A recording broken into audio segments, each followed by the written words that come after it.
I'd like to call to order the Poulsbo City Council meeting of April 1st, 2026. I'd like to warn you, you might find little humor up here tonight, but it is April Fool's Day, that's for sure. Poulsbo is committed to being a welcoming, diverse, and equitable community where all people can access tools and opportunities to improve their quality of life, allowing them to reach their full potential. And during its meetings, the Poulsbo City Council will use this lens to inclusively view its discussions and actions. And there are many items on tonight's agenda where that is particularly important. I'm going to call on Councilman Rick Eckert for the land acknowledgement, if you would, sir. Yes, Mayor.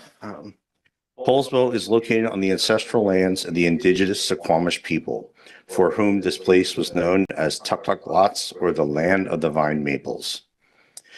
Every part of the soil is sacred in the estimation of my people. Every hillside, every valley, every plain and grove has been hallowed by some sad or happy event in days long vanished. That's a quote from Chief Seattle from 1854. And then additionally, tonight, I want to acknowledge, as we meet tonight, I want to take a moment to recognize, actually, let me wait till the echo ends. Maybe. You good? Nope. Okay. We'll call on you again and make up for that, Councilman Eckert, as soon as the audio's fixed. I assume the speaker's working correctly. You're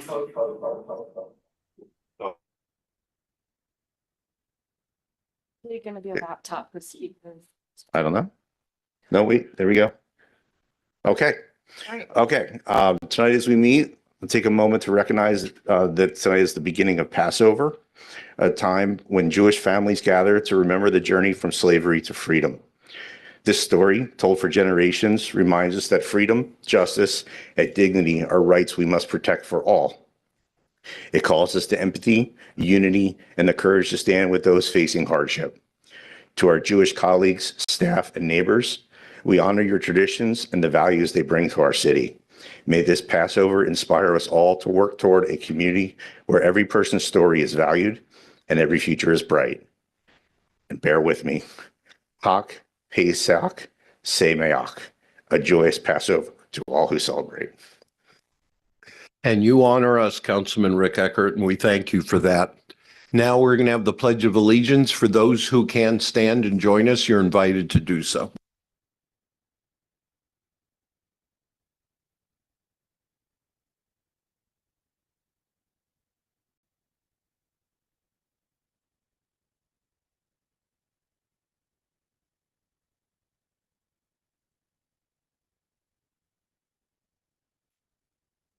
So welcome to tonight's council meeting. We have an agenda and it's available in the back of the room on the purple copies if you'd like one.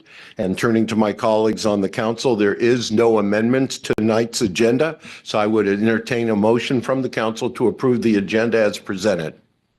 Mayor Stern, move to approve the agenda as submitted. Second. And a second.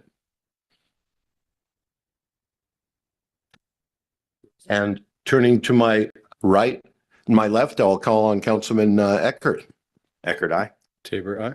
Pro I. Lipton I. Fitzpatrick, aye. McVeigh, aye. Newell, aye. Thank you, Council. And now turning to our audience, we're going to have public comment. Oral comments can be made in person. And just to explain, we do receive letters. And in the past, a number of years ago, we accepted Zoom. We changed our policy for a number of reasons, that the only public comments are the one that we receive from the podium. People receive 3 minutes. If you would identify yourself by your name and place of residence, and please come forward then to address the city council. So calling for public comment.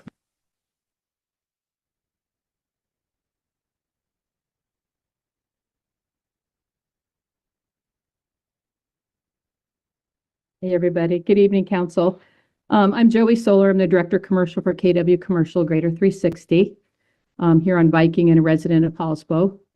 On page 11 of the Vibe Coworks presentation that you'll see tonight towards the end of the meeting, this is what I want to speak to directly in advance. It's the new Poulsbo Kids Entrepreneur Fair.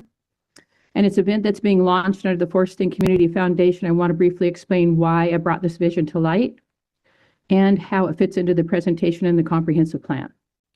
As my role as a commercial director, I have a front row seat to the full life cycle of business in our region. And I work with businesses that start up, grow, and at a point where they don't make it and closure is imminent. And it's devastating on all accords. And the pattern is consistent and it's being analyzed right here in our city. Businesses don't fail because of a lack of passion.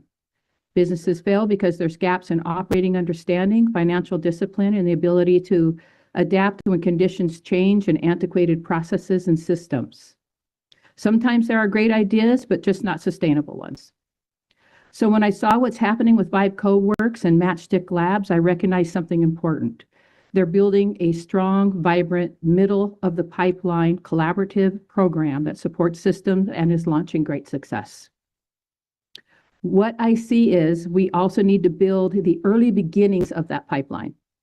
That's where the Kids Entrepreneur Fair is coming in. But I want to be very clear, this is not just an event. This is an entry point into the ecosystem where, more importantly, it's a place where young people with the visionaries of their own projects, and there are very few rules. Kids start something that they have visioned and they want to create, and then they have to figure out how to bring it to life and to the public. Along the way, they begin to recognize their bottlenecks, make decisions, collaborate, and manage a true forward and advanced micro ecosystem. They're building and not just participating, they are adjusting and they are owning the outcome. And that matters right now because more than ever in our traditional ladder of success, one that many of us grew up with is shifting. From the acceleration of AI and changing the economic conditions, some of the rungs are disappearing, new ones are being created, and the path is no longer linear. So instead of teaching a fixed path, we're helping to develop the ability to adapt, think, and respond in real time. Now, a fair question is, why wouldn't we rely on schools to do this? And to be clear, this isn't about replacing what schools do because they are essential. They provide foundational education, structure, and consistency. But what this does do different is schools are designed around curriculum and benchmarks and designed around they're designed around world and historical application. Here, participants are making real-time and forward-facing decisions. They're testing pricing, understanding demand, adjusting in real time, and they experience what it actually feels like to operate in the market. And there's another layer. At pace of change right now, especially with AI, is faster than traditional curriculum cycles. So when schools are adapting, community-based programs like this move forward in real time. The strongest ecosystems don't rely on one system alone. They work when schools provide the foundation, community provides the support and application and exposure. This is the bridge Thank between you, learning Ms. and Solar. doing. We're reaching our limit. If you could wrap up. I sure can. When I put that out into our Facebook page that we have for Poulsbo, Washington, which is 2 million viewers right now and 40% of our Poulsbo residents, I received 90 kids signing up immediately. So that tells us something clearly that the demand is actually here. Thank you. We appreciate those remarks. The council appreciates all public comment, including those we received by letter that are in our folders up here on the dais. Again, calling for public comment. If you have a question, concern, or thought to share with City Council, this is your time, 3 minutes. And I will note that at the very end of the meeting, past the business agenda, we take a short break and we go into a workshop format. There will be a second opportunity for public comment at the end of that portion before we conclude the meeting. So calling for a last time for public comment. And not seeing any, we're going to move on. Before we have mayor's report and council comments, we have 2 proclamations tonight. And these are important. I know I was moved myself and approached by the clerk's office on the question of Sexual Assault Awareness Month, which fell exactly on the moment when the Farm Workers Union and the events that happened after its formation with its leader, Cesar Chavez, reached our awareness. And to me, it was doubly important, triply important that this year we acknowledge that. And so I'm going to call on my colleague to my left, Councilwoman Britt Livedall, to read that proclamation, who herself has lived experience. Thank you, Mayor. I offered to read this proclamation because I'm a survivor of sexual assault. And I know that it's desperately important that we are more than a statistic. Survivors of sexual violence are your friends, your family, your colleagues. If you look around this room right now, approximately half of the women sitting in this room will experience sexual violence in their lifetimes. This is unacceptable, as I'm sure we all agree. And no one should be forced to speak about their trauma publicly, but I think that the more that it's brought to light, the better chance we have of eliminating this, maybe. Whereas Rebuilding Hope Sexual Assault Center was incorporated in 1975 as Pierce County Rape Relief and is one of the longest continually operating community sexual assault centers in Washington State. And whereas Rape Awareness Week was established in 1979 by the Washington Coalition of Sexual Assault Programs, expanded to Sexual Assault Awareness Month in the late 1990s, and was officially recognized in 2009 by President Obama for the month of April. And whereas, according to data from the Centers for Disease Control and Prevention, almost half of all women and almost 1 in 4 men in the United States experience sexual assault, and at least half of our LGBTQIA2S+ community is sexually assaulted, and at least 1 in 4 girls and as many as 1 in 6 boys are sexually abused before turning 18. And whereas increased awareness around the prevalence of sexual assault has improved our community's response to sexual assault and abuse, but intersecting forms of oppression continue to result in victimization. And whereas continued efforts to increase awareness about how sexual violence impacts individuals, institutions, and communities are critical to dismantling the myths, beliefs, behaviors, and systems that promote sexual violence. And whereas partnerships with local governments, philanthropists, and community-based organizations have supported Rebuilding Hope's delivery of 24/7 victim survivor advocacy and trauma-focused therapy services, as well as prevention education curricula to thousands of youth and adults to identify the signs of unhealthy behaviors and relationships, build skills for healthy boundaries and communication, and stop sexual violence before it happens. And whereas, with more than 50 years of dedicated service as Pierce County's designated sexual assault center and 3 years of service as Kitsap County's designated sexual assault center, Rebuilding Hope remains committed to its mission to provide support, promote healing, and partner to end sexual violence. Now, therefore, you, Edward Stern, Mayor of the City of Poulsbo, Washington, do hereby proclaim April 2026 as Sexual Assault Awareness Month in the City of Poulsbo and encourage residents to seek information, education, and support related to sexual assault and abuse. I would like to personally thank, and on behalf of the city and the city council, Councilwoman Britt Livedall, for not only reading the proclamation, but having the courage to share her lived experience. This is more than a proclamation. It's more than an acknowledgement. It is a reality, sadly, tragically, and hopefully avoidably through better awareness. And that is what is happening up here tonight in our little city of Poulsbo. On that note, if I could ask Marissa Lewis, who's Development and Communication Manager for the Rebuilding Hope Sexual Assault Center of Tacoma and Bremerton, to come forward.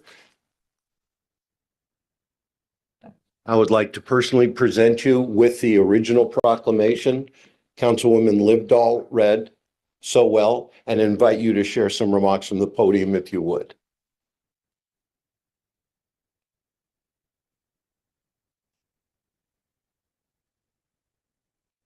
Thank you, Mayor Stern. Thank you, Councilwoman Livedall, and thank you, Poulsbo City Council, for supporting this important proclamation today, the first day of Sexual Assault Awareness Month.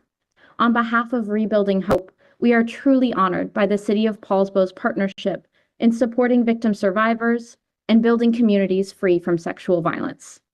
Establishing a month in honor of sexual assault awareness is itself both a marker of our progress as well as a reminder of how far we have to go. We know that sexual violence is an insidious and pervasive problem in our communities, as referenced in the proclamation and from Councilmember Livedall's experience. Every day, Rebuilding Hope's team of advocates, therapists, and educators is in the community to show up for victim survivors who have already lived through this unspeakable violence. In emergency departments, courthouses, and schools, in the middle of the night and every hour of the day, for survivors in the first moments after their trauma, and for survivors decades into their healing journeys, Rebuilding Hope is there. No matter their age, their gender, their relationship to the offender, if any, the type of sexual violence they endured, whether they ever reported to law enforcement, or whether they have ever told another living soul at all. Every victim survivor in Poulsbo, in Pierce County, and Kitsap County will receive compassionate, trauma-informed, and survivor-centered support at Rebuilding Hope. Since becoming Kitsap County's state-accredited community sexual assault program in 2023, we've been honored to grow our roots and develop strong partnerships in the Kitsap community. On ride-alongs with Poulsbo police officers, our advocates have seen firsthand how this community prioritizes showing up for victim survivors with the compassion, support, and care they deserve. In collaboration with Poulsbo PD and other agencies through Kitsap's Special Assault Investigation and Victim Services, known as SAVES, we see every day the difference it makes for government and nonprofit partners to serve survivors and their families with a shared commitment to their self-determination and dignity, while they navigate the complex systems that intersect around an incident of violence. With additional support from community groups like Poulsbo North Kitsap Rotary Club, our providers can drive the miles needed to meet survivors where they are for support. Because of these strong collaborations, we served nearly 300 victim survivors in Kitsap County in our last fiscal year, and expect to serve another 300 survivors this fiscal year as well. All this is possible because of impactful partnerships, including the ones represented in this proclamation and in this room. I'm here today to accept this proclamation, to express my gratitude that we stand together in support of Rebuilding Hope's vision, and we ask you to take action to make it happen. I hope you'll take action by learning and sharing the history of the sexual assault awareness movement. I hope you'll take action by connecting with Rebuilding Hope through our website, social media, or newsletter to learn how sexual violence is impacting our community locally, how we're addressing it, and how you can be a part of the movement to disrupt sexual violence. I hope you'll take action by engaging with the events and activities Rebuilding Hope offers to educate the community and raise support for our healing services, including many events this April in honor of Sexual Assault Awareness Month. I hope you'll take action by learning how you or a loved one can access support at Rebuilding Hope, and by sharing that information with your community. I hope you'll take action by believing the survivors in your lives and offering them care and support. Together, we can build a safer, more protective, and more supportive community as Kitsap and Pierce County victim survivors deserve. Thank you for your time today, and thank you for this proclamation. Thank you, Marissa. And I want to say this very slowly. Marissa Lewis is the manager for Bremerton, but associated with Tacoma. And this is for our listening audience who might someday need to avail themselves of these services. It's the Rebuilding Hope Sexual Assault Center. So Marissa's out there, the organization's out there. Please be aware of it, and we thank you for the effort and sharing with us. Thank you, Marissa. So, Council, we have a second proclamation this evening associated with Councilman Eckert's earlier remarks, which is a Holocaust Days of Remembrance. This is a particularly difficult subject, has been through time, as accentuated by circumstances in the world tonight, proving that History isn't something in the past. History rolls forward. And like the sexual awareness, it is awareness that is the key to overcoming some of these problems. And that is why we share these proclamations. I will say the three great monotheistic faiths come together at this time of year. The Muslim that just completed its Ramadan, its month of observation, and the Judeo-Christian. And this year particularly, to say Judeo-Christian has double meaning because this year, the Passover, which was the Last Supper in the Christian religion, is followed a few days later by the Easter, and they're joined together as much as the words Judeo-Christian are. And I will read now from the proclamation. Whereas the Holocaust was the state-sponsored, systematic persecution and annihilation of European Jewry by Nazi Germany and its collaborators between 1933 and 1945, Jews were the primary victims. 6 million Jews were murdered. Roma, people with disabilities, and Poles were also targeted for destruction or decimation for racial, ethnic, or national reasons. Millions more, including gay men and women, Jehovah's Witnesses, Soviet prisoners of war, and political dissidents, also suffered grievous oppression and death under Nazi tyranny. Whereas the history of the Holocaust offers an opportunity to reflect on the moral responsibilities of individuals, societies, and governments, and never more than today as any time in the past, I might add. Whereas we, the people of the city of Poulsbo, should always remember the terrible events of the Holocaust and remain vigilant against hatred, persecution, and tyranny in all of its forms. Whereas we, the people of the city of Poulsbo, should actively rededicate ourselves to the principles of individual freedom in a just society.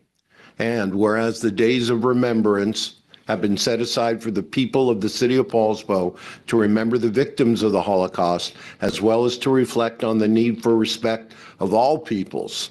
And whereas pursuant to an act of Congress, October 7, 1980, the United States Holocaust Memorial Council designates the days of remembrance of the victims of the Holocaust to be Sunday, April 12th, through Sunday, April 19th, including the Holocaust Remembrance Day, known as Yom HaShoah, April 14th, 2026.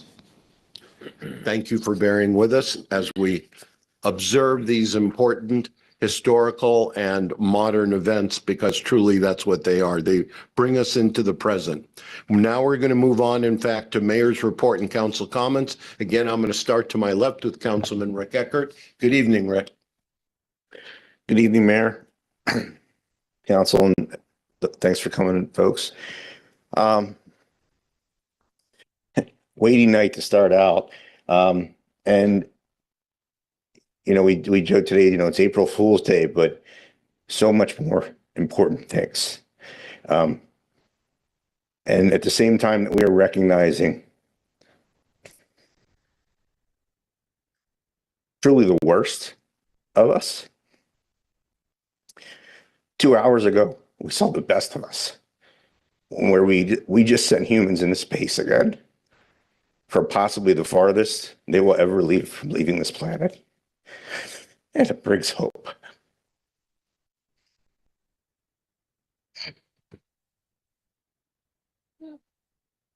Anyone who has doubts about the Holocaust, and it's so poignant, those two proclamations together, I'll just say, visit the DC Memorial, the museum.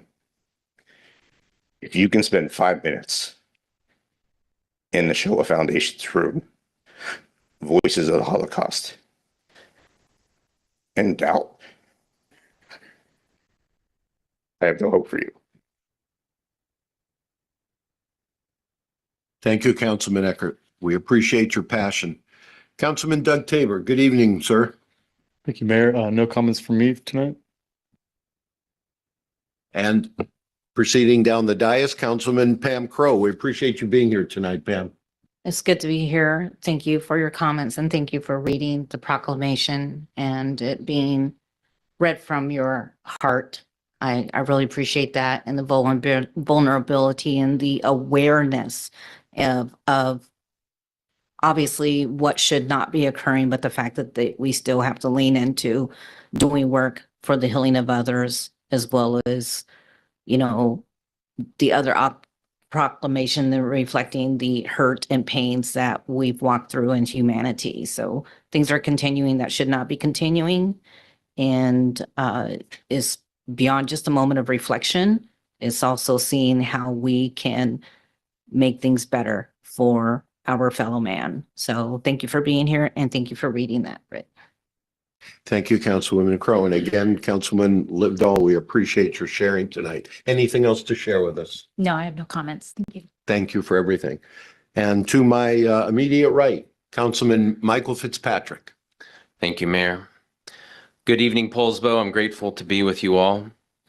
I want to say a quick thank you to my colleague, Britt Livedall, for sharing her story and her comments, and to the Mayor's office for the proclamation this evening on sexual assault awareness, and to Marissa Lewis for your comments describing how we can build a community free of sexual violence. I could not agree more with your sentiments tonight that sexual violence has no place in our community or in any community. And I hope we will all redouble our efforts to support accountability for assault and healing for survivors. So thank you all. I'd like to use my comments tonight to celebrate a new business that just opened up in Poulsbo, and then I'd like to talk a little bit about parking. This past weekend, my wife and I had the pleasure of visiting the newly opened Escape Gallery on 7th Avenue to participate in their first escape room, Odin's Dilemma. It's a puzzle room based on Nordic folklore that perfectly celebrates Poulsbo's heritage. The engineers, Eva Pinto and John Lyon Smith, have produced a top-notch product with impressive artwork overlaying a quite ingenious series of puzzles. They're already at work on a second escape room, and if we want to see an attraction like this succeed in Poulsbo, please pay them a visit to encourage this wonderful venture. Now, I'm excited to see an attraction appearing on 7th Ave. I want to see more development in and around Poulsbo Village. But I'm also excited that this particular attraction is an organic Poulsbo collaboration. Bluefoot Architecture helped them design their studio location in the first room. Jeff Iller of Sons of Norway Wood Carving did a number of carvings for the room. The space is filled out with odds and ends purchased from vintage and antique shops around our town. It is truly homegrown.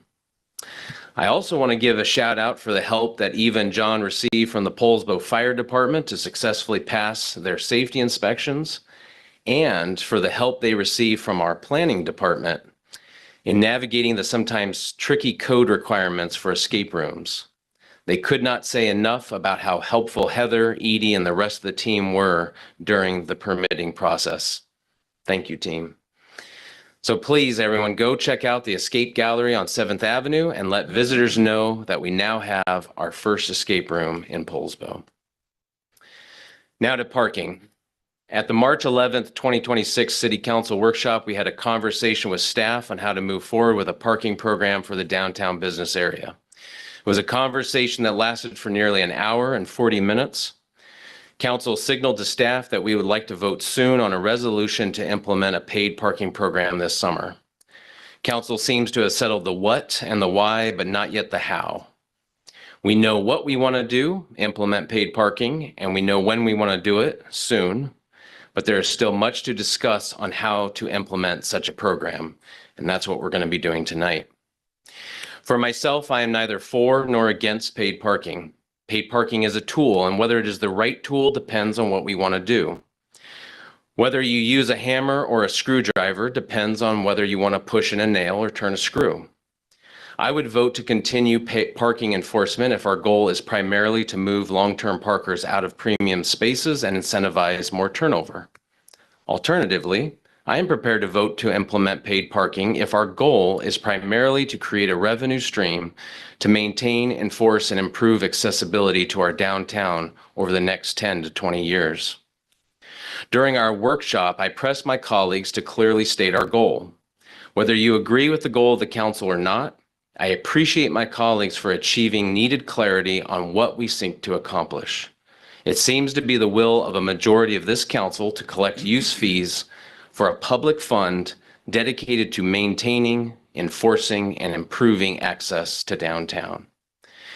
Given that goal, the question becomes who pays into that fund. We only have two options.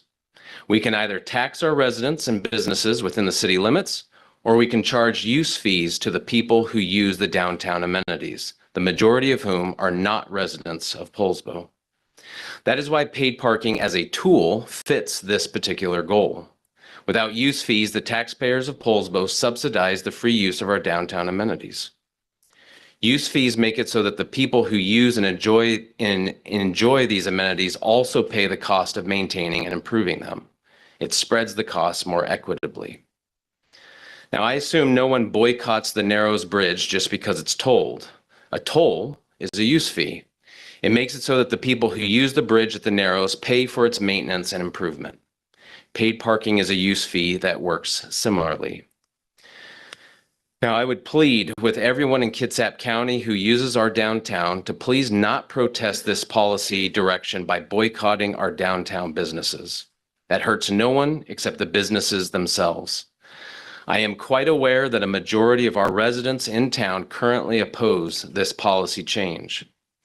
I've been working hard to try to listen to many of our residents, visitors, and business proprietors to understand your concerns and objections.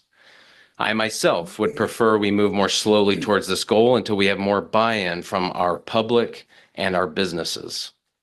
But if we are going to do this regardless of public sentiment, then I'd like to see us do this responsibly and use the funds from the parking program to invest in building a strong and vibrant downtown for decades to come. What remains is for us to figure out how to implement this policy. What should we charge hourly? Should there be grace periods? How many parking spaces should require payment? What do we do on event days? Are there exemptions for residents or seniors? Are employee lots mixed or exclusive? And should our program account for seasonal use? There is still much that needs to be decided before this program goes into effect. I encourage everyone in the community to pivot your feedback towards helping us craft a parking program that positively impacts our downtown with minimal negative impact to our businesses and our residents. I say for the benefit of my colleagues that I am prepared to support and vote in favor of a reasonable, moderate parking program that does not overly burden our downtown businesses, nor overly burden our residents who have supported the downtown for decades through their tax dollars and patronage, nor overly burden our seniors and volunteers and employees who are an essential part of our downtown. I will not be voting in favor of a parking program that unnecessarily disadvantages our community and discourages traffic to our waterfront park and our Front Street businesses.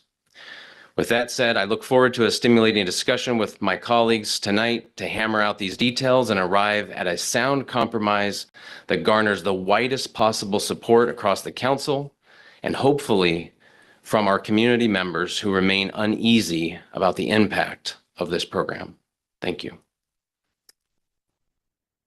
Very thoughtful. Thank you, Councilman Fitzpatrick. I'm going to turn now to my council colleague and Deputy Mayor, Gary McVeigh. Thank you, Mayor. Thank you to everyone who was with us tonight. Thank you, Marissa Lewis, for being with us tonight, for coming from Bremerton or Tacoma or wherever you came from. Thank you, Britt. Always impressed with you and your stories and your background and what they add to our experience here. So appreciate that. I wasn't necessarily going to say much about downtown parking at the beginning here, but Mr. Fitzpatrick has inspired me.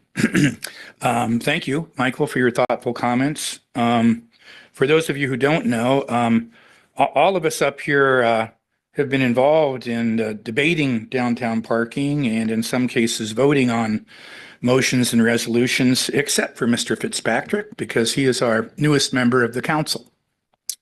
I will just highlight a few things tonight, if I could. I too am looking forward to the downtown parking discussion. I am looking forward to continuing to make progress as we made a few weeks ago at our workshop discussion. A few reminders that I think might be in order.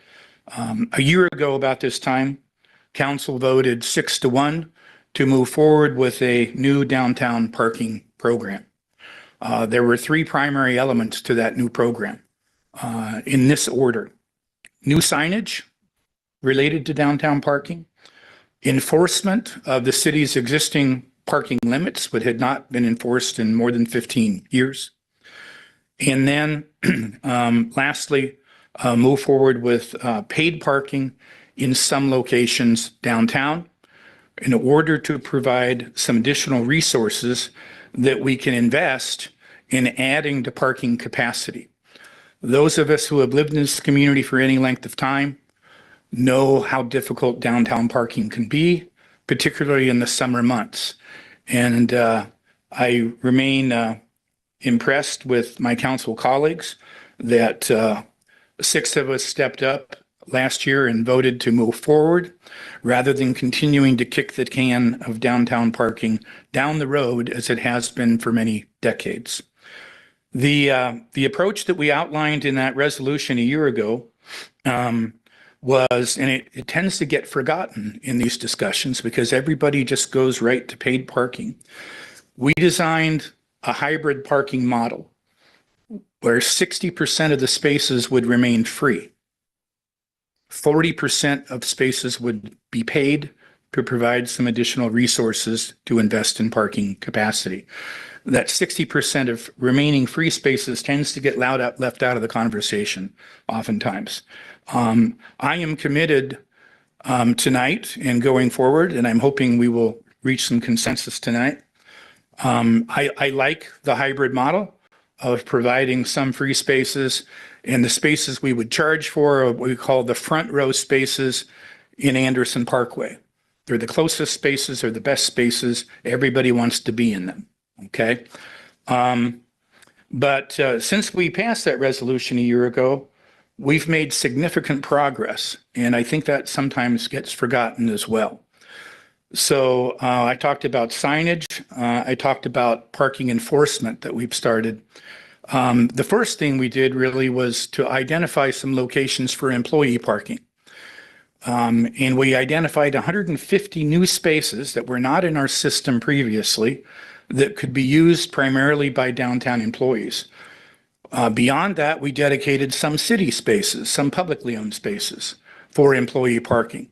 We now have approximately 250 dedicated parking spaces for downtown employees that we have never had before, to my knowledge. That was really a critical step. I think if you come downtown now, have lunch in the middle of the day, we continue to hear from residents and businesses that they can find parking much easier than they used to be able to because we have moved the employees, boaters and others who were parking in the Anderson Parkway lot for oftentimes hours or perhaps days at a time. And it's made a difference. We've gotten some emails, positive feedback from business owners thanking us for taking that step, for moving the employees out of the Anderson Parkway lot and saying how much improvement they have noticed. Compared to a year ago, we have a lot more data on which to base decisions. I know a number of my colleagues have been particularly focused on grounding our decisions in data. We now know how many downtown employees we have. We did not know that previously. We now have a much better handle and much better data on what it's going to cost to enforce the hourly parking limits downtown. We did not have that data before. We also have data now on revenue that would come in, new resources that would come in from parking tickets. Nobody likes to receive tickets. We don't like to write tickets. But if you're going to have a workable parking system, you have to have enforcement. So we now have a much better handle on the revenue we might be able to expect from enforcement.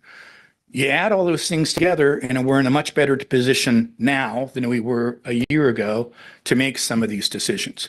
So I look forward to the discussion. I'm hopeful we can reach a consensus tonight. It's been years in the making. I think our community deserves it.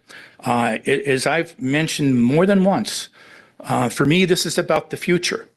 We approved the new parking program about the same time we approved the new 20-year comprehensive plan for the city of Poulsbo.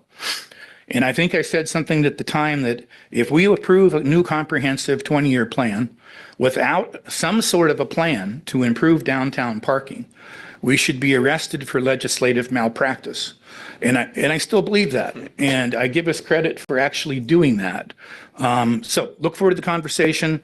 Thanks again to everybody be here. And we'll look forward to further discussion. Thank you.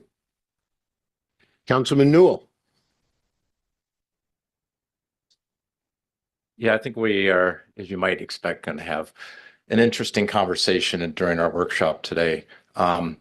Just a little bit more grounding since my compatriots to my left have been talking about parking. Just as a reminder, last March, we voted 4-3 not to move forward with paid parking. We moved forward in a measured stance. And I think to Councilman McVeigh's credit, we've learned a lot. And I think we're smarter and we can make better decisions now than potentially we could have made 12 months ago at this standpoint. That being said, I think we still have some work to do on the goals of what we're trying to achieve and how do we support downtown businesses. We have a very seasonal problem today. Yesterday, we have plenty of parking, thanks in large part because I think we've got a handle on our employee parking. So anyway, much more to follow. I would like to think that we're going to get to consensus. We may not. So, anyways, that's all I have tonight. More in the workshop. Mayor, just because parking is going to be 2 hours from now, and I'm going to forget by then. Just 2 points. One, because of community, I've heard this, and I want to bring it up. And Gary mentioned the future. So I've been on council now for a couple of years. I'm coming to meetings for 6 years before that. I have never once heard the Poulsbo City Council discuss a desire to bring large, big box retail to Front Street. So I don't know where that's coming from, but when we talk about the future of Front Street, it is in no way because we are trying to do anything to downtown to bring in big box retail. That's got a place in the city. It's not on Front Street. If you looked at the work that this council has done on zoning and improving, changing heights and the things that our planning department has brought, anything bigger, we have purposely left Front Street out of that conversation.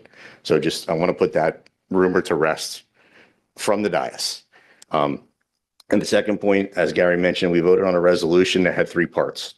Actually, I think it had 4, because I think we specifically called out something else too. But a key point is that if we vote on a resolution that had 3 parts, if we choose to not do one of those parts, which is paid parking this year, then in my mind, that resolution is invalid, and that includes enforcement. So I think we need to pay attention to what we're talking about, because if we delay any part of that resolution, to me, that resolution's invalid, and we need to start over. We voted on a resolution that had 3 parts. We didn't vote on each part individually. We voted on it as a whole, and we need to continue on it as a whole. So I appreciate Councilman Eckert's opinions. I was hoping to avoid a debate at the dais on parking. That's why we reserved a considerable time down on the table when we do our workshop. And I'm going to try to resist making those remarks, except to correct one remark Councilman McVeigh made. He refers to a 6-1 vote. When I was on council, and I no longer vote except in case of a tie, I was that one vote. That was not to kick the can down the road. It was to split paid parking into 2 components. I'm very much for parking enforcement. That has enabled us, as Mr. McVeigh accurately said, to finally get a handle and account on employees, the owners and the boaters, and move forward. What it really boils down to, as Mr. Fitzpatrick said, is are we attempting to create capacity for residents and visitors to be able to park relatively conveniently and reasonably, or are we moving past that toward a revenue model for whatever purpose? And I just want to clearly state, I'm very much for creating capacity. And if that capacity can't be created by parking enforcement, then we move on to paid parking. I will say that myself as the chief executive and the city administrator, Rob Gelder, and the entire staff at the staff table and beyond are committed to carrying out absolutely the will of this council. That's why I drafted my remarks in the form of a memo last night, to keep it quiet, to keep it reasonable, and keep it collaborative. And I am committed to that. I'm going to move on with my regular mayor's reports. One item that we need to take care of that was associated with the proclamations, but not a proclamation, was the end of year donation acceptance. In your agenda packet, there is a list of both items donated to the city and hours of volunteer labor donated to the city. It is a matter of record. It's included in the packet. I'll turn to our finance director. I don't see any action associated with this, Debbie.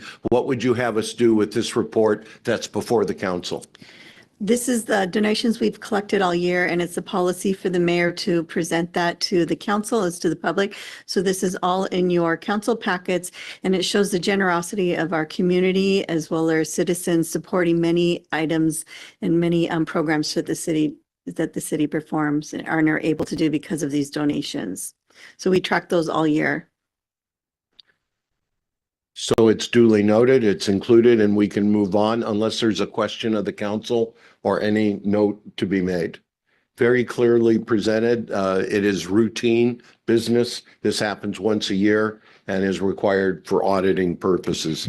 I'm going to move on with mayor's reports and turn to the city clerk. I have a photograph I was able to take last week. In these chambers last week was a law enforcement town hall.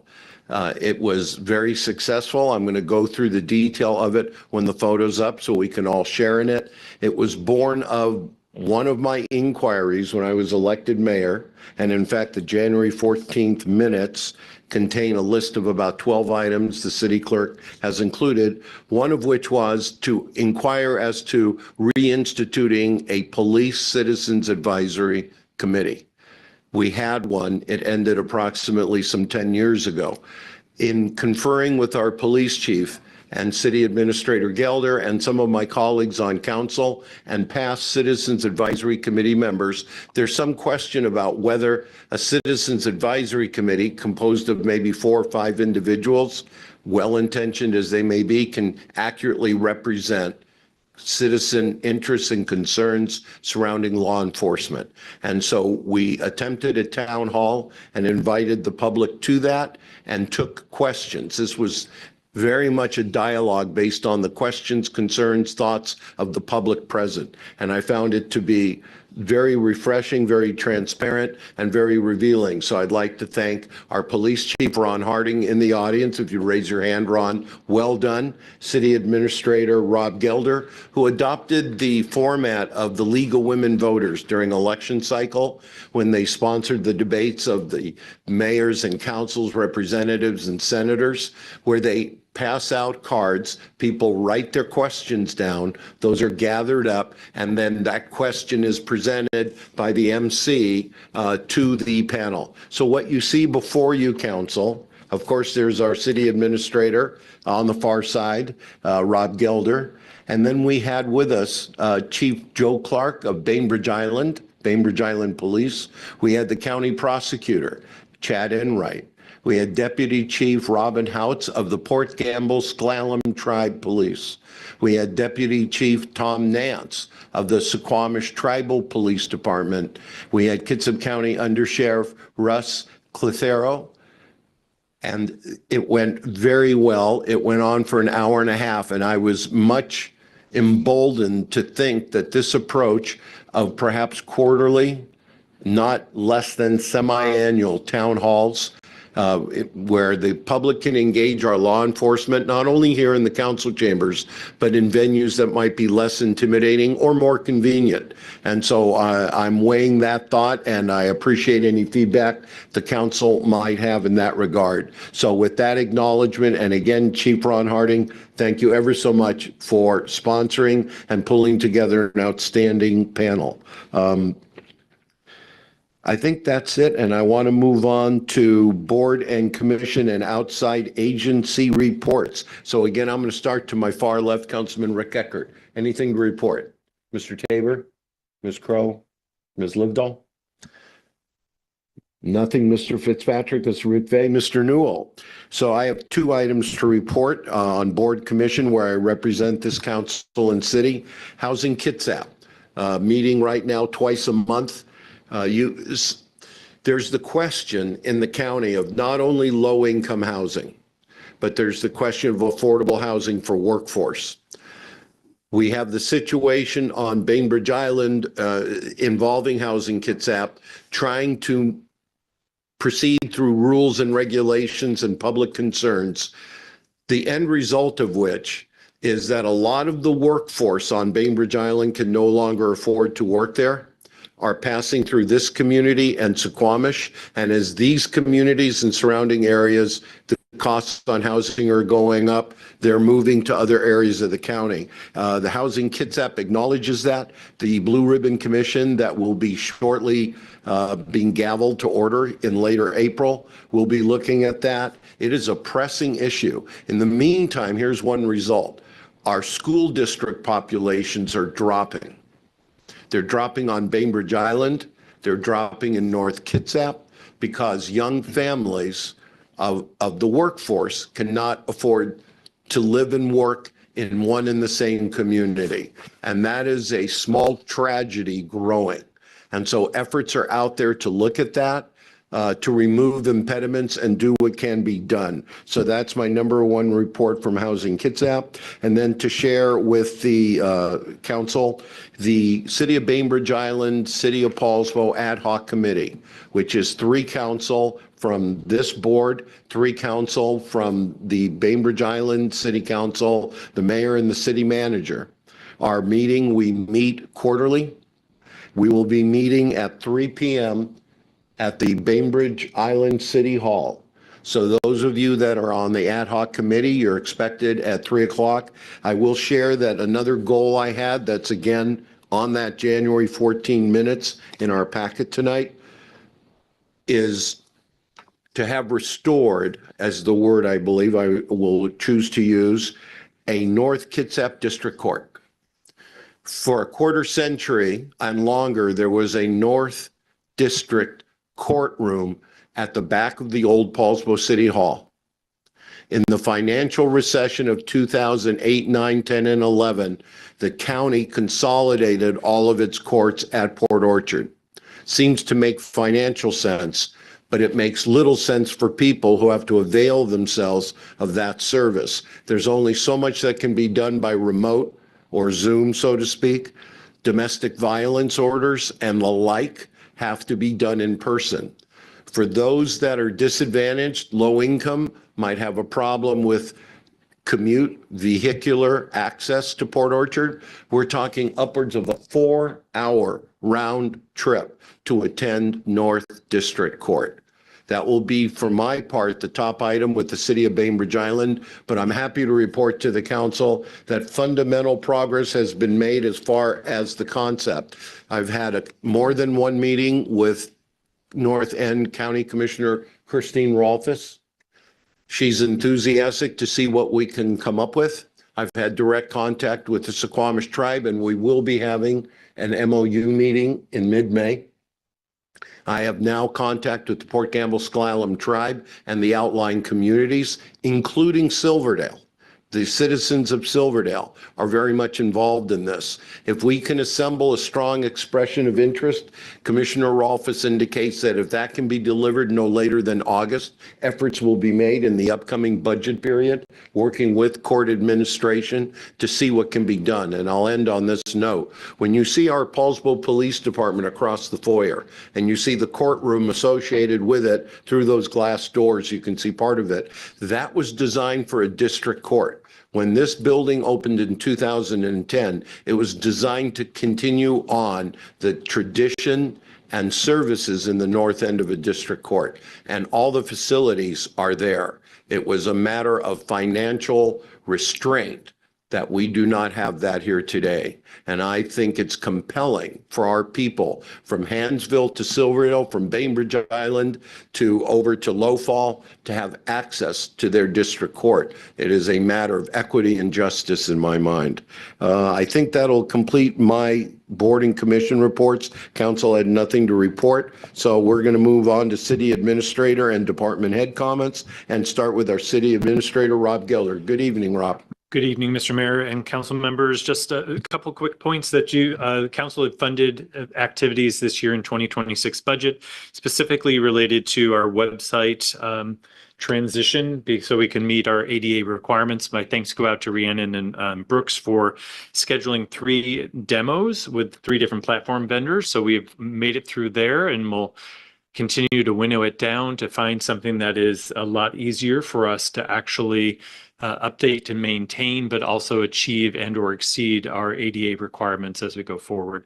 And then also you'll also be getting an email here shortly. We've begun our work on the brand unification that was also funded in this year's budget. So partnering with Terry Baciuello, who is helping to support an internal team of partners that are kind of doing that initial blush, and we'll be asking your thoughts here in the next week as well. So just a little heads up. Thanks. Any questions for our city administrator at this point in the evening? Not seeing any. We're going to move on to our finance director. Good evening, Debbie.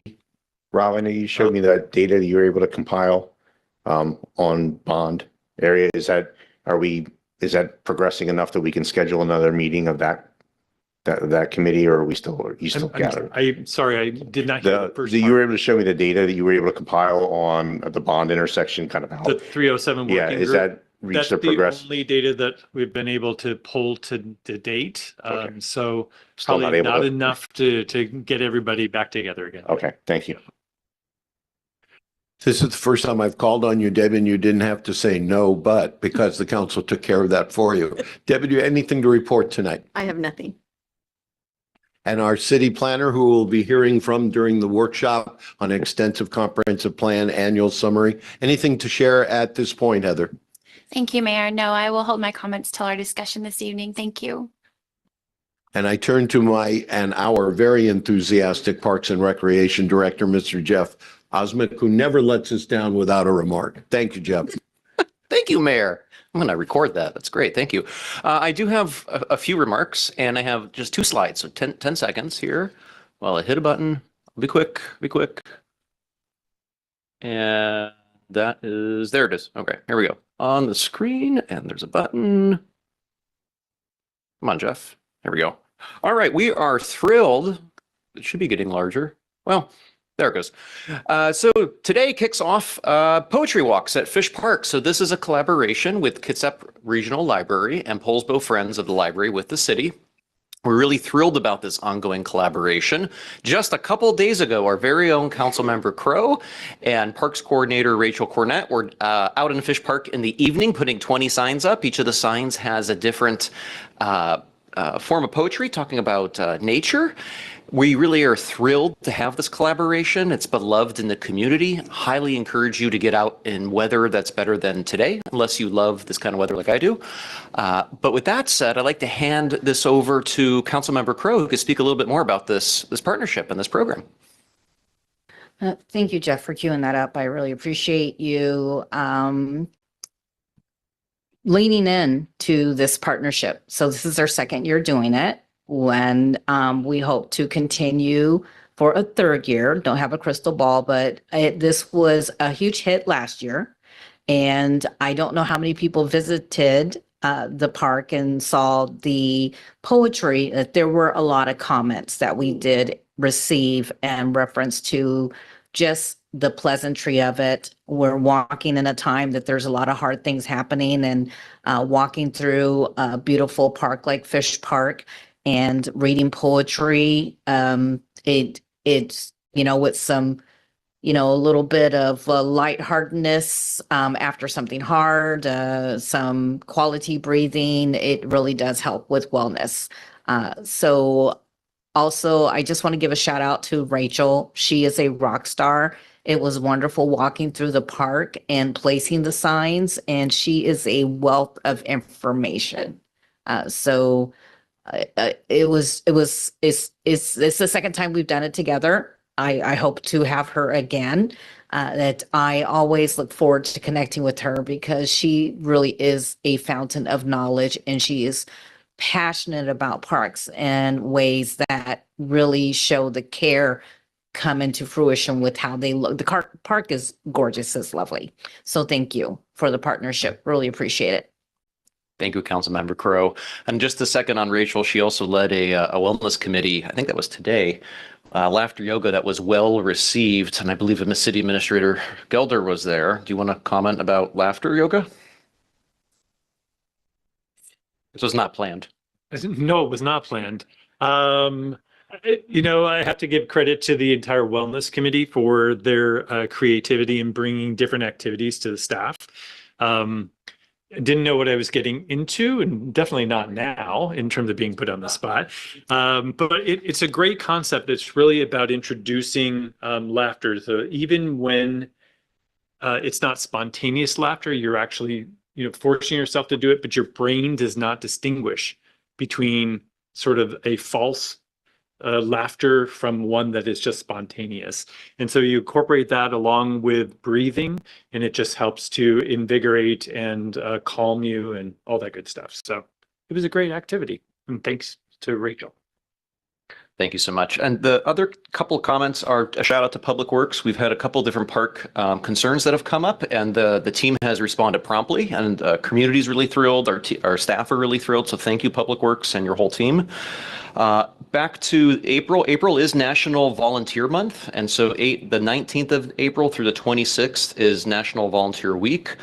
As council and mayor and our community members are aware, we have a very engaged community. And in that previously mentioned donation report, you'll see that we had over 5,800 hours donated of volunteer labor just in 25 through parks. And that's one of the core areas that Rachel and our team lead on, from parks to sports and coaching. This month and into early next month on volunteers, we are working with an Eagle Scout and Evergreen Mountain Bike Alliance to refresh Poulsbo's pump track. And so that is a really great way to redo the lines, get rid of invasive species. And the other two last things are Viking Fest Road Race, our beloved 5K and 1K, is open for registration. The funds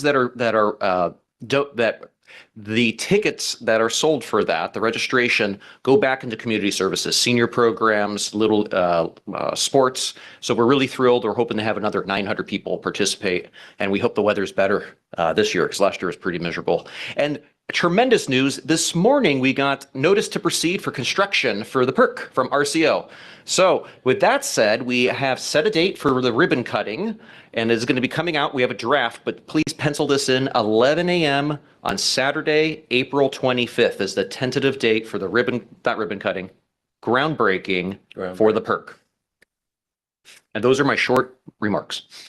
If I could tag on to yours, Jeff, while the chief comes forward. And by the way, any other department heads or staff, if you wish to report out tonight, if you could come up to the staff table, that'll help council identify that.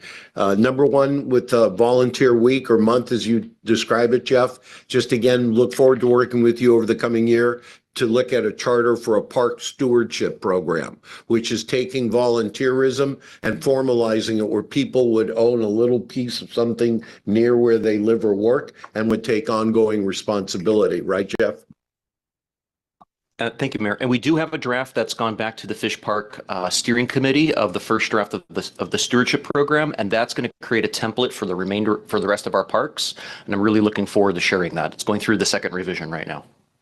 Quickly, a second item associated with the Parks Department. Yesterday, Jeff shared a memo to Rob Gelder and I, a short snapshot of feedback from this month's programming report, where they received wonderful feedback from the people utilizing the parks programs, the ones that are in the catalog that you get in the mail. And I responded to Jeff, and this is really intended for Jeff and his staff. It's very short, but I'd like to read it into the record, if I may. As I have said before and bears repeating, the recovery from the COVID-induced decimation of our Parks and Rec catalog of extensive offerings gatherings to the vibrant and robust enjoyment now exceeding, I believe, even pre-COVID levels, is a success story of resilience and fortitude on behalf of a hungry for programs and appreciative public, and a testimony of dedication and focus to our Parks Director and his staff. If you'd please convey that, Jeff, to the body of your staff. We're very much, and this council is appreciative of the restoration of our extensive programs. Thank you, Mayor. And yes, we have a tremendous staff, and thank you to council for all your support and to our community for your support. We're thrilled. We love what we do. Police Chief Ron Harding. A quick update for council. Yesterday, we completed a promotional process that was conducted by public safety testing and run by our public works or our human resources department, HR. And we were able to select a lieutenant as a result of that process. We had 2 candidates that went through the process. Sean Zeman will be promoted to lieutenant starting today, and we had to convince him it was not April Fool's. He really started. And then that also gives us the ability to promote our 6th sergeant, who is going to be Ryan Van Zant. He'll assume those roles for graveyard patrol. And I'm thrilled to say that that gives us 24/7 supervisory coverage that protects our officers, the city, and really is a big step forward for our department. So thank you, council, for your support authorizing those positions. We appreciate it. I think as we get into the new budget year, another patrol officer on the street would strengthen that system. I'm to understand, and I would like to give a lot of credit to Police Chief Ron Harding, who took a other structure and 3-4 years ago, working with Mayor Becky Erickson, restructured it to the end result that you're hearing the report on tonight. Well done, Chief. We have our Public Works Director, Diane Linnaeus. I also see Mike Lund, Josh Raines, Charlie, Michael. I'll allow Diane to call on you or not as she sees fit. Good evening, Diane. All of you. Good evening, City Council and Mayor. Just 2 short updates. I want to let you know that we received the questions from the haulers on the industry review for solid waste on Monday. We met with our consultant and were able to respond to all of the questions. They were very straightforward. Interest in everything from the haul routes, the containers, and recycling.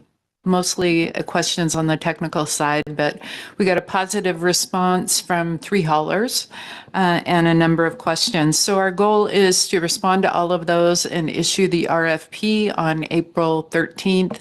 I will provide a link for City Council to take a look at the RFP and the contract. We do have the opportunity to modify as we move forward.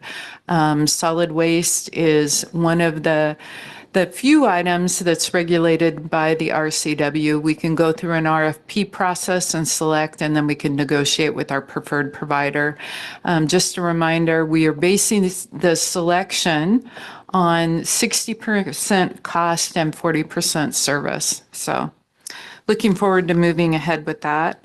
The second thing Josh asked me to mention, so if you have questions, I'll ask him to come up here, but Plateau at Liberty Bay is the development just up above Viking at the south end of town. They will be pulverizing the pavement and repaving in front of their approach. So you can anticipate next week a little bit of an interruption to traffic on that side of town, and then it will be finished in that area. So that'll be good. Any other items? One thing Mike did this week, so we'll talk about Mike, is he had a demonstration from some traffic barriers. They're called Meridian. I had the opportunity to see those at the street fair down in Palm Springs, and they're becoming very common to be used in Washington State. We were really impressed with the mobility of the barriers, and you may see them at Viking Fest with a little bit of a demo, so we can check those out before we ask for funding to have some for ourselves. So anyway, look forward to that. Thank you. Any questions, Council, for Diane Linnaeus? I know we'll be hearing from her and staff on the Lincoln Well, which is on the workshop agenda. Not seeing any, we're going to move on. Turning to our left, City Clerk Rhiannon Fernandez. No comment. and Information Technology Director, Brooks Rendall. Just real quick, we are a week and a half into our Teams phone migration at the city. Things seem to be going pretty well. Phone calls are getting through.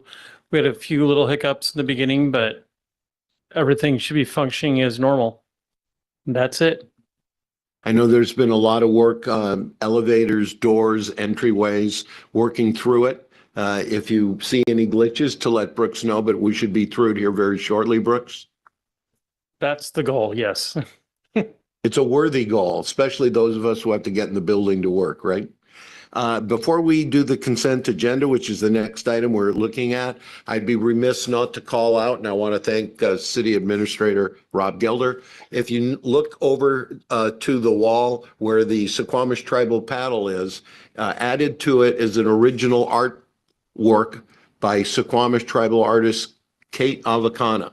And she is the artist who also did for the state of Washington, the Mukilteo Ferry Terminal. She's also had a big hand in the Seattle waterfront, along with a number of other artists. She honored us on the night of January the 7th when we had that ceremony and singing by the tribe.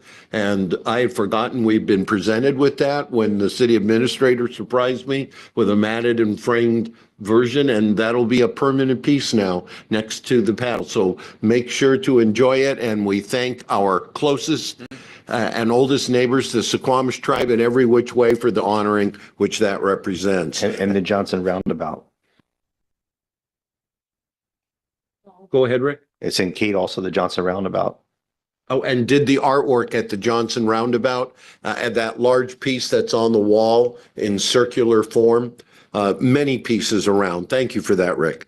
And let us honor the consent agenda. So all matters listed on the consent agenda have been distributed to each member of the City Council for reading and study, and they're considered routine and will be enacted by one motion rather than discussion. And if separate discussion is desired, any of the council can pull that item for discussion. Tonight we have 4 items, Council. Minutes of January 14, I've referred to once or twice. Payable disbursements for January 26, payable disbursements for February 26, and lastly, Vercador Access Project, in part I partly referred to just now. I would entertain a motion unless someone wishes to pull an item. Mayor, I move to approve consent agenda items A through D. Second. And we have a motion and a second. I'll start to my left. Councilman Rick Eckert. Eckert, aye. Tabor, aye. Crow, aye. Lived all aye. Fitzpatrick, aye. McVeigh, aye. Noel, aye. Thank you, Council. And we are moving on now with the business. Mayor. Yeah. I'm wondering if we might be able to move up the Lodging Tax Advisory Committee appointment as a courtesy to our appointee that we are just concurring. She's a working professional. She's in the audience. I think she might appreciate having the opportunity to get home to her family at a reasonable hour. Would that be okay? I appreciate the remarks of the chair of the Lodging Tax Advisory Committee. He's referring to a new appointment to that board. Is the council in concurrence with that adjustment? Why don't we move up then that item, which reads Lodging Tax Advisory Committee appointment? And I will start by remarking that you have a resume in your packet for Melissa Smith, who is attending tonight, owns 360 Vacation Rentals, has deep experience in the tourism industry, moved to Poulsbo at age 5, attended Pearson, North Kitsap Junior High, graduated from North Kitsap High School, like many of my colleagues up here, and we welcome her tonight. So if you would then turn to what is listed as Business Agenda E, and I would entertain any question or an action thereof. Rhiannon, did you have anything you wanted to say? I'll just add that she is filling the vacancy for a business that collects the lodging tax. And so we're just looking for council concurrence for the mayor's appointment tonight. All right. I'd be happy to make a motion, and I would welcome that. And assuming the motion is acted on, I'll be inviting Melissa up to the podium. thank you, Mayor. Move to confirm the mayor's appointment to the Lodging Tax Advisory Committee as presented. Second. I have a motion and a second. Any other comment? Otherwise, I'm going to call for the question, beginning on my far left, Councilman Rick Eckert. Eckert, aye. Tabor. Pro I. Lived I. Fitzpatrick, aye. McVeigh, aye. Newell, aye. Congratulations, Melissa. And we invite you to the podium, if you would.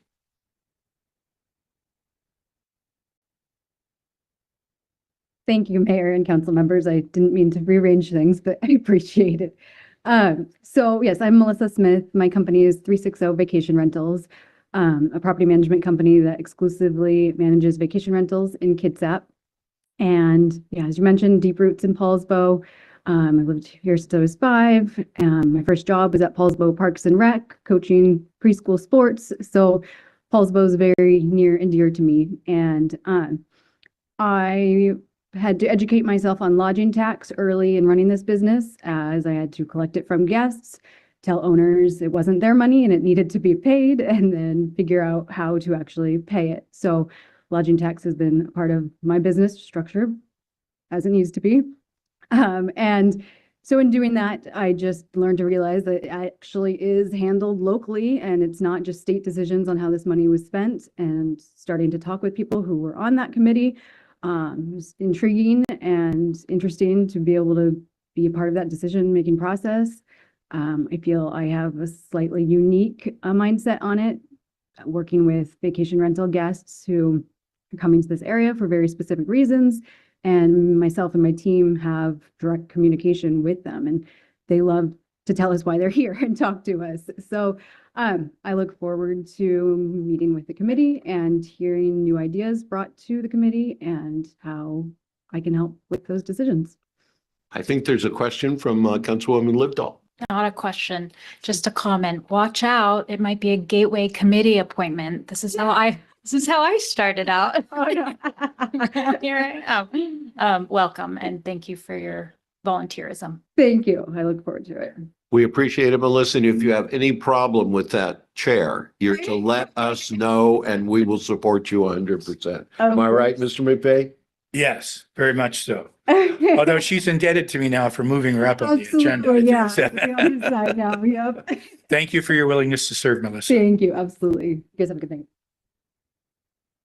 And we'll take the rest of the business agenda in order. The first item is a public hearing on the annual comprehensive plan amendments. I'll invite staff. I think they're already at the table. This is an annual summarization. It corresponds with the Growth Management Act and the regulations of the state of Washington. We do this every year, do we not, Nicole? Almost every year. Good evening, and reminder that tonight is a public hearing. So I'll do a short presentation and I'll move through quickly. It's similar to what you had at your workshop, but considering it's a public hearing, it felt appropriate to go over a couple items. Again, as the mayor mentioned, this is the annual comprehensive plan amendment process. As you all know, we have our comprehensive plan, which describes our 20-year vision. It is updated every 10 years per the state mandate. And then in between those major updates, you are permitted to amend it annually or yearly, and that's part of this process tonight. The last time we did these annual amendments was actually 2022, just because we were working on the comp plan update, so it was on hold. So it's yes, but is the answer to that question. It's a type 4 review process in the PMC under 19.40.050. It requires adoption of a public participation plan, which we have, and then various steps is codified, and we are at that final step tonight. It started in November with the deadline for annual amendments. We accept applications up until that deadline every year. And then the council set the docket on January 7th. The Planning Commission held a public hearing on March 10th. And we're here tonight for the public hearing and hopefully ordinance adoption. Quick overview of the applications. There are 4 site-specific applications related to park properties. And the first one is to redesignate and rezone a property that's known as the Catherine Edwards Park. And it's being redesignated from office, commercial, industrial to park. The other application is for the two properties related to the Perk development, and these are being redesignated from business park to park. The third one is a property on First Avenue, which is closest to Bond is the best way to describe it. And it is being requested to be redesignated from residential high to park. And the fourth one under the park umbrella is the Cala Vista Stormwater Park. Again, it's just a process of redesignating. It's already under city ownership. All of these are being redesignated and rezoned from residential low to park. And this is all in your staff report, so I'm not going to read this all, but there is criteria for approving a comprehensive plan amendment and a zoning map amendment. And your staff report highlights how it is is consistent with the comprehensive plan land use designation, supports orderly development, and will not be detrimental to public health and safety. And then also policy land use 7.1 in the comprehensive plan requires that city-owned parks be designated as park on the land use map. So this just makes that happen. The other application from staff is an application which includes a text amendment to Chapter 13, the Capital Facilities Plan, and it updates Table CFP4, which is the 6-year capital improvement projects, which was adopted as part of the council's budget process in December. And this is simply the process to have it integrated with the comprehensive plan, which helps the engineering and public works staff go seek grant opportunities and funding, and parks as well.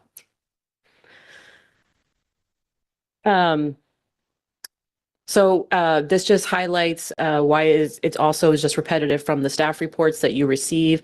Again, it's based on a change of conditions or circumstances. And then there is policies around the capital improvement project program and how it is to be integrated into the comprehensive plan.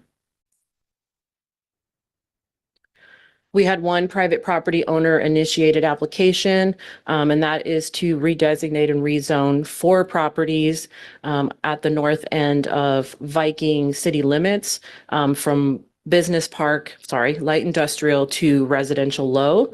And so that was the only private property owner application for 2026. Again, I'm not going to read all this, but the proposed RL designation from light industrial provides a logical transition between rural protection zoning in unincorporated Kitsap County, which is just adjacent to the north, and the established single-family residential development to the south, which is the Somerset subdivision. Again, the property functions as an edge parcel between rural county zoning and established residential development, and is constrained in its long-term viability for industrial use due to surrounding residential and rural land use patterns. Again, and then the amendment is based on a changed conditions and evolving land use patterns. Just a repeat of what I discussed at the workshop regarding job numbers. So as you all know, we are required to show that we can accommodate 4,000 jobs as part of our comprehensive plan update. When we adopted in 2025, we showed that we could accommodate 4,099 with all 5 of the zone changes, because it includes office, commercial, business park, and light industrial, which are all considered employment zones. We can still accommodate those job numbers at 4,011. And then again, it's a public hearing, and I do believe there's one person here to speak to the public hearing, and then I'm happy to bring this back up, or if you have it on your sheet. Thank you, Nicole. Before I call on council for any questions or clarifications under the revised codes of the state of Washington, the public comments first. So I'm going to open the public hearing on ordinance number 2026-02, the 2026 annual comprehensive plan amendments. Comments are limited to no more than 5 minutes, and you will be heard here on April 1st on this public hearing. There was one name that is scratched off because Nicole's comments were so comprehensive that in the course of you explaining it, they no longer desired to speak. So the point is, there are no recorded remarks, but I'm going to call 3 times for public comment regarding the comprehensive plan update and summary. Calling for public comment on the pending action of the annual comprehensive plan amendments. Please come join us if you'd state your name, place of residence.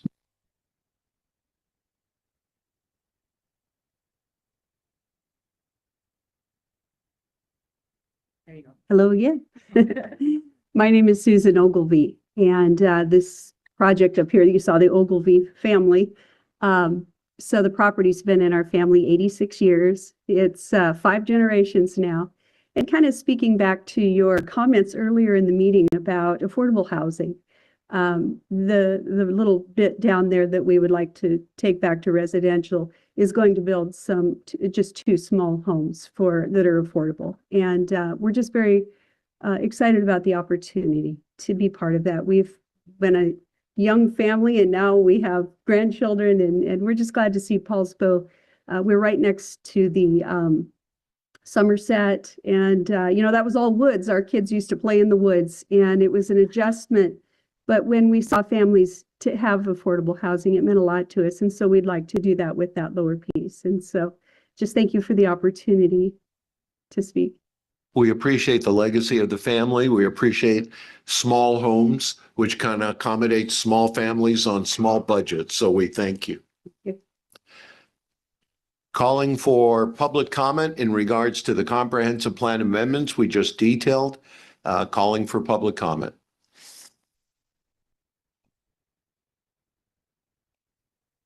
And again, calling for public comment before closing that. Anyone with a comment, question, concern for the city council, if you would come to the podium, state your name and your place of residence. We are anxious to hear from you. And a last call for public comment. And I will close the public hearing at 6:26. Council, questions for staff on the comprehensive plan. Mr. McVeigh. Seems pretty straightforward to me, Mayor. I would be happy to make a motion for further discussion, if there is any. Move. I just have one question for staff. Mr. Eckert has a question. Okay. Nicole, if you could throw the slide back up that shows the job numbers.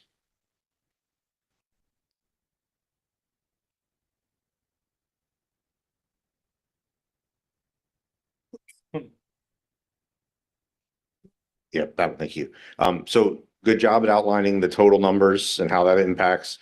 I know I brought this up before, so I just want to make sure with you and Heather here, not so much the total, but we do have a limited number of light industrial. We still have limited number. We just have a slightly less number. So just no concerns that by moving these properties out of light industrial, that we're limiting our future industrial capacity at all. We have not, since I've been here in 9 years, had a lot of inquiries regarding these properties on Viking, other than the existing uses, and then also our public works facility on Viking. But other than that, I've never seen inquiries of these properties under light industrial in terms of desires to do that type of development. Okay. And we have still business park and office commercial industrial, which also provides opportunity. Okay, yeah. Thank you. Of course. I might review with council real quick because this stems from our end of January retreat where we began to look at parliamentary procedure, where when we're going to place an item on the dais for action, more properly we learned is unless there is a question from council about the appropriateness of what's being presented, being timely and adequately prepared, then questions regarding whether to approve or disapprove that action are generally done after a motion and a second are made, and then it is on the table properly. Now, with that said, that's not how we have done it primarily. And those of us who have attended AWC and the rest, we're trying to get up to speed. So Mr. Eckert was well in order. So was Mr. McVeigh to call for the motion where we can, calling for the motion and a second, then creates the platform for asking the questions previous to an action. So at this point, I would call for a motion again, Mr. McVeigh, if you're still in the mood. I would be happy to follow through on that. Move to adopt ordinance number 2026-02, An ordinance of the City of Poulsbo, Washington, adopting the 2026 Annual Comprehensive Plan amendments, providing for severability and establishing an effective date. Second. We have a motion and a second, and now we can go through points of information and other inquiry. Yep, yeah, now Mr. I'll speak to Eckert. opinion. Yeah, no, so I'm glad with staff concurrence that this isn't a concern to our overall zoning picture. I'm happy to be able to support our residents' desire to expand affordable housing and take care of their family. And so I think this is a worthwhile thing for their request. And then obviously, you know, the rest of it is staff helping us make more parks. So that's always good. Or codified parks we've already made. So happy to move forward and vote for this. Remarks or inquiries by the council? And not seeing any, the next parliamentary action is to call for the question, which is not about more questions. It's to take the vote. It's a lot to learn. I'm going to call for the question beginning on my far left. Mr. Eckert. Eckert, aye. Tabor, aye. Crow, I. Lived all I. Fitzpatrick, aye. McVeigh, aye. No, aye. And we unanimously pass that. Thank you, Nicole. Thank you, Heather. A lot of work. And we're pleased to see so much park space being created, I'm sure. And now we're going to move on to the next business agenda item. I see Charlie at the staff table. Charlie, why don't you just walk us through it without an introduction from me? Sure, happy to. Have a brief presentation. I think the first one is the Lincoln Well Rehab Project. Sure, it pops up here. So we are seeking approval from council on this to authorize a change order that exceeds the 10% change order threshold that we authorized with the award of the contract for this project. And I'll kind of go through the reasons why, but they're well worth considering. Just to give you guys a project update, the Lincoln Well number 2 rehab project is currently underway. It is progressing very well. Contractor is probably about 50% finished with the project at this point, and we're on track to be completed by the end of April. Our original contract with Schneider Water Services was for $143,000, and included in that contract was removing our well pump from service for inspection and a condition assessment, but there was no work or budget associated with replacement or repair of anything found. We wanted them to assess it first. And if it was in fine condition, we would replace it without, or put it back in service without replacing it. But we did know going into this that replacement might have been or repair of some items might have been necessary. So we allocated budget for the overall project, but didn't include it in the initial bid. So Schneider has completed the pump inspection, and their recommendation is the replacement of a few different items and repair of some other components. They're based on some electrical testing of the motor. They're recommending a new motor that's 100 horsepower. They're recommending a new submersible cable, which is the power lines that run the motor that go down in the well. And then based on what they found, they're recommending some repair and rebuilding of the shafts, bowls, impeller wearings, and things like that. Excuse me. And then there's some PVC components that they're recommending replacement because PVC doesn't last that long. But it's for the probe for transducers and things like that. So their overall estimate to complete all of this work is just under $40,000, including tax, which exceeds our change order threshold. And so we are putting that on or recommending that we move forward with this work to bring our well back in service on the timeline. Just a couple of photos from the project here. Schneider's been out there for a couple weeks, and they've been working through all of the rehab processes that we outlined. Our consultant Geosyntec has been on site most days overseeing kind of the technical aspects of it, and everything's been going very smoothly. The one thing I note is the site is very, very tight. Our well building is here. The wellhead is behind it here, and our treatment building is a few feet away right here. They've got a crane truck set up. They've got a trailer in here. They've got drop pipe. It's a crowded site. And they've got a big baker tank here. So any sediment that comes out of the well goes in here and is held and not discharged onto the ground or anything like that. So our recommendation is to authorize a change order up to $50,000. The estimate to complete the work was $40,000, but that gives us a little bit of wiggle room in case the estimate comes back, or the actual costs come back a little bit higher than that initial estimate. And that also keeps us within the overall budget that we've established for the project. So, and yeah, happy to answer any questions. So before, I'm presuming my colleagues might have some questions about Lincoln Well. Let's try that earlier desired council procedure we talked about at the end of January, which, unless there's a concern about the clarity of understanding this action, separate from whether you desire to approve it or not, rather to consider it, let us move forward first with a motion and a second, if such is available, to place it on the table. Do I have a motion to approve? I'd be happy to provide that, Mayor. Unless we have questions. Yeah, I had a question for Charlie. Okay. On the issue? Yes. I think the simpler way to say this is before the motion, the conversation's this way. After the motion, the conversation's this way.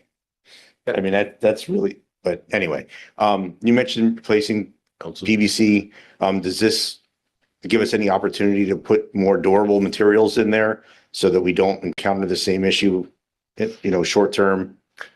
Yeah, it's the PVC tubing is it's for the transducer tube. So there's two 1-inch pipes that are taped basically to the outside of the well casing, or the outside of the pump casing.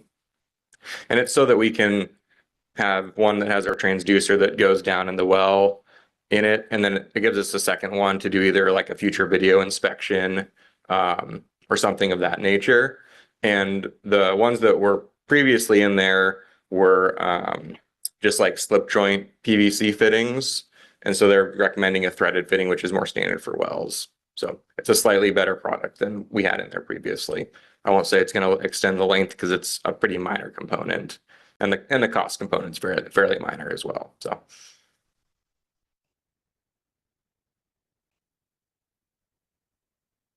Council. Happy to make a motion again, Mayor. Thank you, Mr. McVeigh. Move to approve the change order estimate for the Lincoln Well number 2 rehab project and authorize the mayor to sign change orders up to $50,000. Second. We have a motion and a second, and I do have a question for Charlie. I think it's on my colleagues' minds. It's certainly on mine. With this change, the period of time to get this well back online in relation to increasing water demand as we look at summer, what's your feeling and perception of the timing, in other words? Yeah, we're still on track to have the well in full operation by the end of April. That was what we contractually put in there. And talking to the contractor, they're on schedule with that. So no concerns there. I think we see the light on the well project here, literally. Any other questions before I call for the question? Beginning with Mr. Eckert. Eckert, aye. Tabor, aye. Pro I. Livedall I. Fitzpatrick, aye. McVeigh, aye. Newell, aye. Thank you, council. That is approved. Thank you, Charlie. We look forward to having that back online. We're going to be dealing here with the light momentarily. We are moving on to ordinance number 2026-03. No, 11th Avenue Sewer Extension. I have light in my eye. Yeah. And Gateway Sewer Replacement. And again, Charlie. Yep. So my second project here.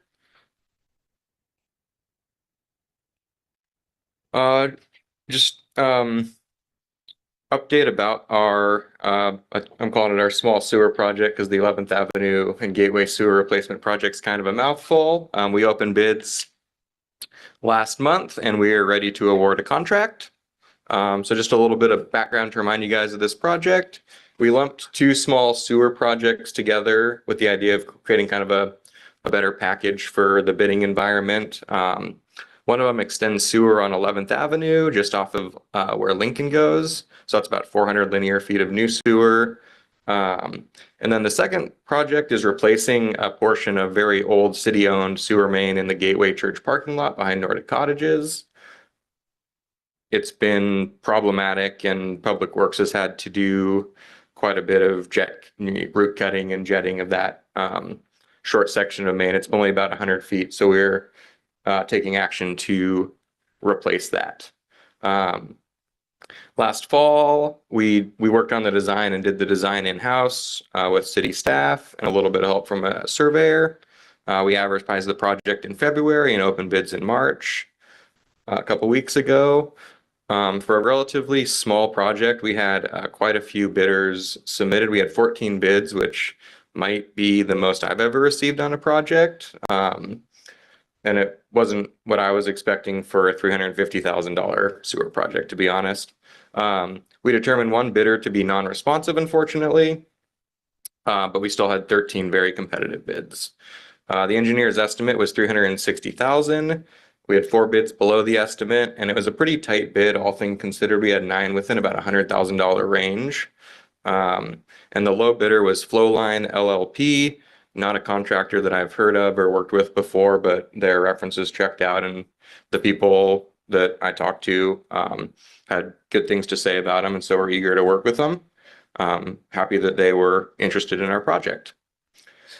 And as far as the budget goes, we're with the bids we received and construction management and contingency and all of that, we're well under budget. Our overall budget's $475,000, and with what we've spent on the design and bidding it and the contract and some contingencies there, we're about just under $400,000. So on track budget wise, no concerns there. Really looking forward to getting this project moved forward in the next couple weeks and knocked out. So happy to answer any questions. Council. Mr. Eckert. So you just said you look forward, we're going to do it in the next couple of weeks. That's your plan?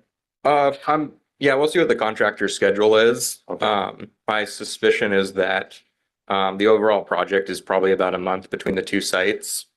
And a few of the people that I've talked to had interest in getting this done in a hurry so they could focus on bigger things this summer. Okay. Yeah, I was just going to ask timeline, but then you mentioned that. I just have a slight concern about the Gateway one, between impacting the school. Yeah. And then also impacting the farmers market. So just, yeah, if you could keep that, if they can keep that in mind in their timeline. Yep. And we coordinated with them. We had an on-site meeting, and so we were going to have another one with the contractor to talk about that. Yeah, the other one's a residential street, so it's never going to be good time. Yeah, it's always of course. Yeah. So, okay, thank you. Council, Mr. Fitzpatrick. Permission to make the motion? Absolutely. I move to approve the construction contract with Flowline LLP for the 11th Ave sewer extension and the Gateway sewer replacement project in the amount of $314,368.28, and authorize the mayor to execute the contract and sign change orders up to 10% of the contract value. Second. We have a motion and a second, and I do have a question, Charlie, that you referenced. We had an excellent bid response for a relatively small project. Is there something brewing in the building development community we should be aware of, or just a one-off? I don't know for sure. I have heard that the state is focusing money on repair and replacement of infrastructure. They're not doing a lot of new big projects. And I think we're starting to see that. I mean, we had very competitive bids. That's what I can say. Mr. Newell. So just for clarity, we're at the point now where we're using Rick's terminology. We're this way, not this way, right? Just so I've got, just more of a comment based on some of the bids we opened 2 years ago. There had been some discussion among my colleagues that prices always go up. I don't think that's true. in construction. I think it really depends on the quality of the bid package, the timing you go to market, and the time period of performance you provide. We've had a couple where we've opened up bids and we've had good competition. I think it gets into the clarity of the bid package and giving a reasonable time for a period of performance. This one is an example. Just kind of looking at the spread, not only did we have a lot of bids, but we had one that was, I think the low bid was 17% below the government estimate and the high bid was 90% above. And I think we have awarded contracts where we only had one or two people show up and they gave us the ones that were way high. And so I just commend you for, trying to figure out when to go to market, because I think it's given us best value for us as a community. Excellent remark, Councilman Newell. Any other inquiry? Otherwise, I'll call for the question. I'm going to begin to my left. Councilman Newell. That's your right. I mean, my right. The sun blinded me, you realize here. I'm not certain I would consider myself on your far right, but to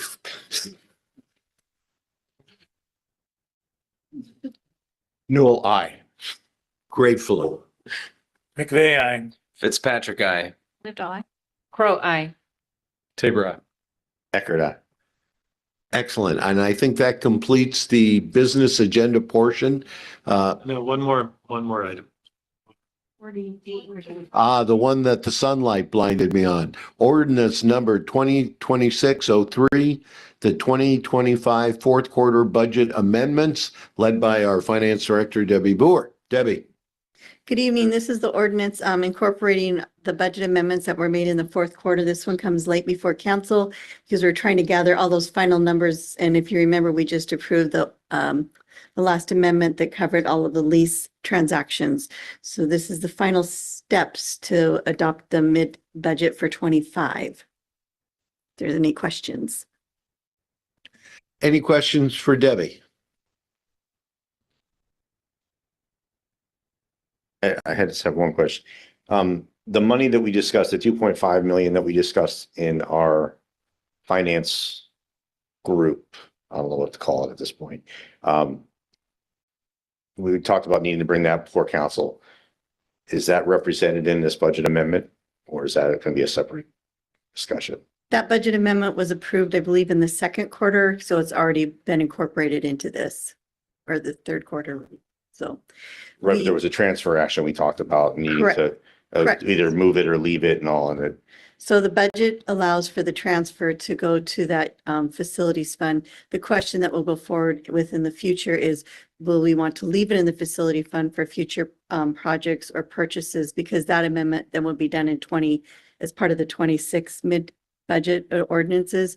So the budget amendment does incorporate that transfer. The transfer has been made, but for future discussion on if those funds remain there for future capital or it comes back to the general fund will be all part of the 26 discussion. Okay, thank you. I just wanted to be sure it wasn't part of this, and we just didn't give the other four the opportunity to hear Right. that conversation. So thank you. Yeah, that amendment's been approved and is incorporated into this.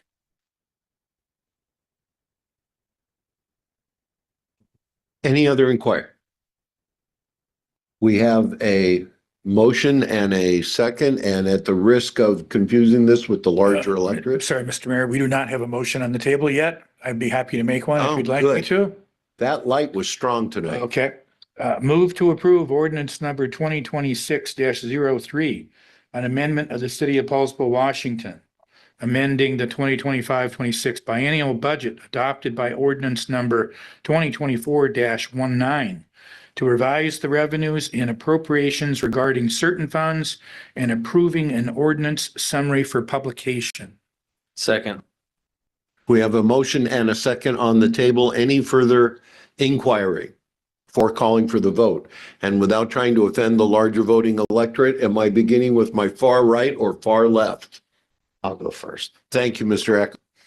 Eckert, aye. Tabor, aye. Crow, aye. Lived aye.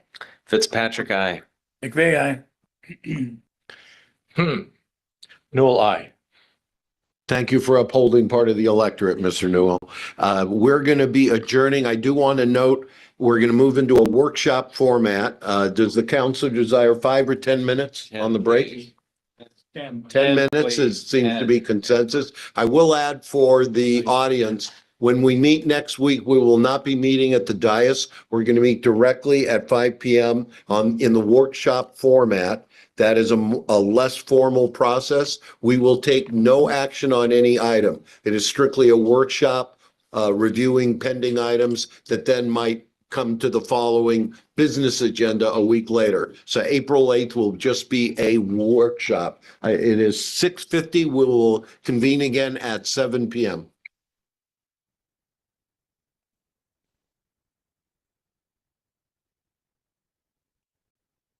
We have to leave at the same time.